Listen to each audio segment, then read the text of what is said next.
Clarice and I, we've been friends since probably 6 or 7 years old. And for the longest time, I knew the Wilsies because her dad gave my dad a bowling ball for Christmas. And I don't think he really bowled at the time. But I remember this kind of force of nature coming in to our home at Christmas time with this great jovialness and this great bigger-than-lifeness, and my dad greeted him with his bigger-than-lifeness, and this thing wrapped up that turned out to be a bowling bag with a bowling ball.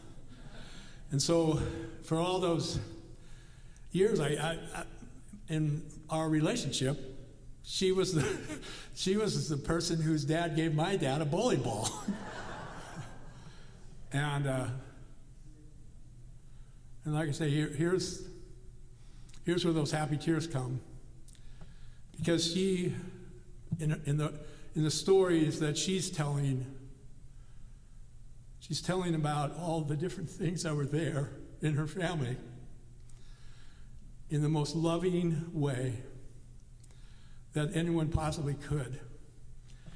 And in the end, took some of the hardest times in their family's life and in her dad's life and in the life of our world, and made something good out of it. And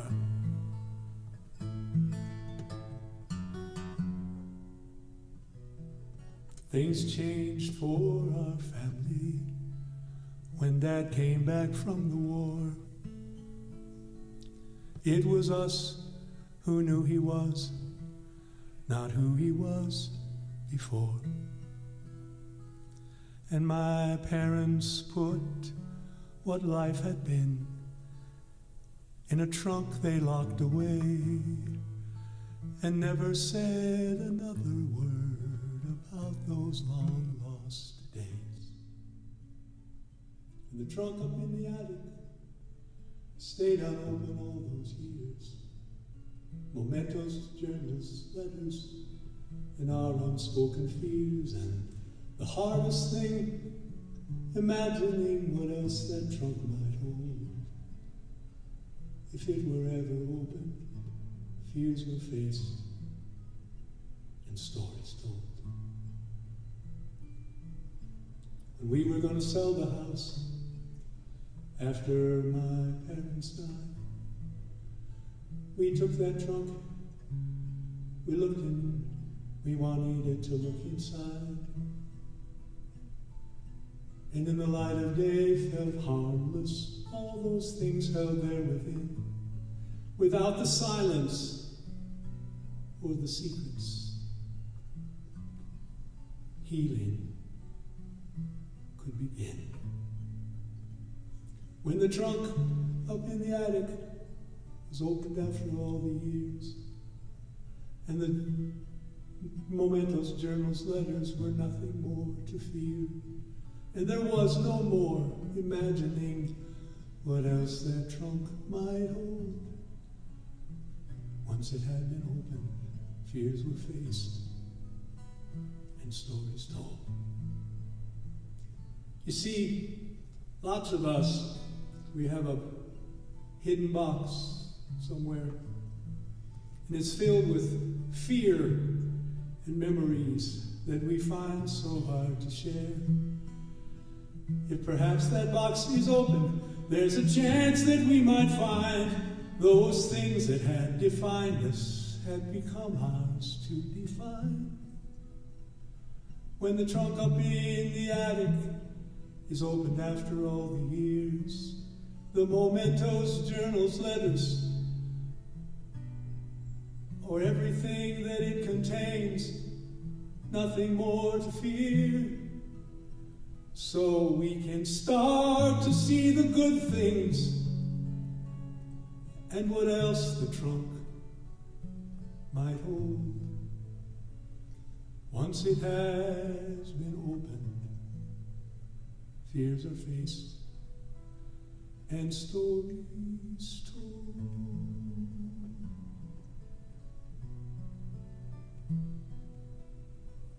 Well done.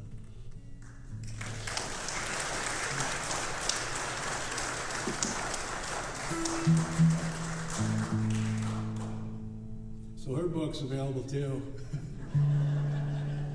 And it's an amazing multi-layered story, because her dad was in Dachau when he was one of the liberators. So it's amazing.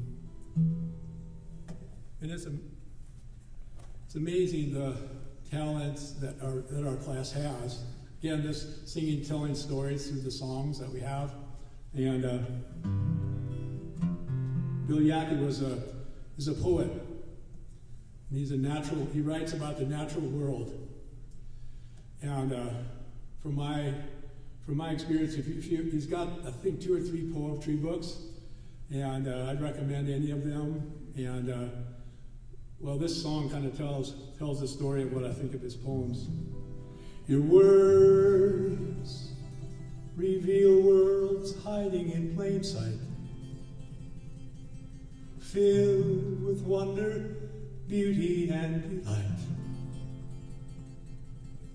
There upon the page they come alive, sound by sound and line by line, words that are like breathing in the world, words that take my breath away,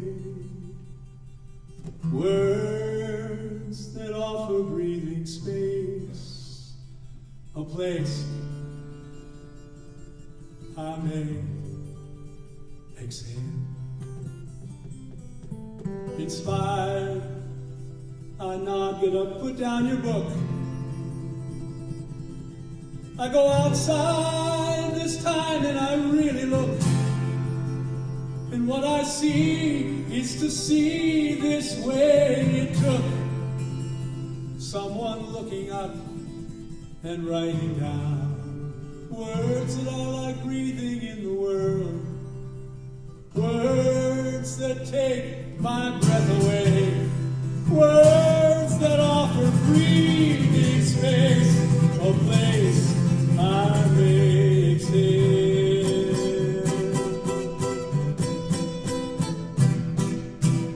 Now, this much I believe, if only more of us could see the world we live in this way, perhaps so savored we could save this place, starting with words that are like breathing in the world,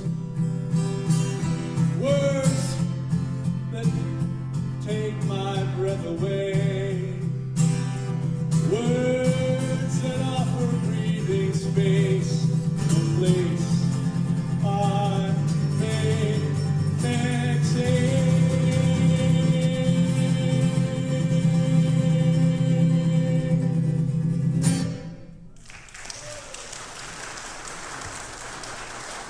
Yeah. So those are all written in the last few months. This next song was written 40 years ago, and it was written for Dan. And I know he always drove a Hillman, but I couldn't write a song. I couldn't figure out a song for a Hillman. And so I put him in a Chevrolet. And I figured he'd forgive me because, well, he had to. And so I stopped by his place, and I said, well, so Dan, I sort of explained to him, I just couldn't, I tried hard to write a song about a Hillman, and it didn't work. So here's a song about a Chevrolet, and he kind of gets his eyes widen, and he takes me out to his garage, and he takes the tarp off of this Chevy convertible. And so it's a nice summer day, so off we go in his magic carpet. Oh, and then this song, so if you can go to my website and buy the Between Friends album that McCoy and I did. Well, McCoy stole this song. He made it his own, but I'm going to take it over tonight. So. Bouncing by in my old can't stay. It was a night like this that the car got her name. The magic carpet, it could take us away. Nights like this, we got nothing to fear. 6-pack of 2 and we put her in here, that's a lie. There was nowhere to go, but we couldn't stay here. Get on that magic carpet and just disappear. Driving through those August nights with the windows all rolled down, all gassed up and ready to go with the radio up loud. And the magic carpet, oh, how she could fly. Oh, how she made the times go by. Oh, that's that feeling, it just comes back alive. Let's roll the magic carpet out tonight. Well, I still got the maps of the 48s from trips that we planned but never did take. I'm wondering why we decided to wait, 'cause gas was cheap and we could get away. Oh, that was before that bad babies came. Settling down was never our game, but that was before the babies came. The magic carpet's the only thing that stays the same. Driving through those August nights with the windows all rolled down, all gassed up and ready to go with the radio up loud. And the magic carpet, oh, how she could fly. Oh, oh, how she could make the times go by. Oh, those feelings, they just come back alive. Let's roll the magic carpet. Let's roll the magic carpet. Let's roll the magic carpet out tonight.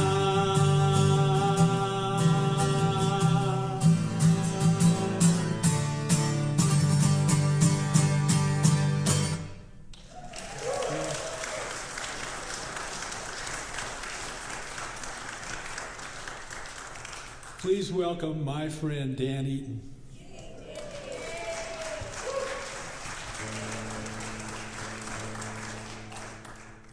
So inside Banjo Jokes, no, they're not jokes. Difference between a banjo and a Harley. You can tune a Harley. So when we were kids and starting out, my dad let me have a banjo like Dan's is right there. It's called a Vega Pro, strictly for amateurs. And what I wanted was a Vega Box 4. And so fortunately, my wife has grandchildren to visit, and she'll leave town for a while. And I'll visit the website, visit the internet, and look for Vega Box 4s. And then I found one. And I found one that Eddie Peabody played that I could have. And so I wrote a check. I wrote a letter to Buddy Walker, who I was going to buy the banjo from, and put it on the counter, getting ready to mail the next day. And the next morning I go downstairs to free the cat, and there's kind of squishy, and the downstairs was flooded, and it was just as it cost just as much no insurance if it's the groundwater, so it cost just as much as it would have cost for this Vega Box banjo. So easy come, easy go. But I wrote back to Buddy in Maryland. I said, if I can give you a few $100 if you can hold it for me, and he sold it immediately to a museum. And eventually I got this Vega Box. And I told Dan, today I'm playing it, but we're going to play songs that the last time we played it was 57 years ago. So, and we're under rehearsed, but we'll just leave it at that. So we're doing just because first or bye-bye? Bye-bye first. Bye-bye. All right.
Dad Eaton.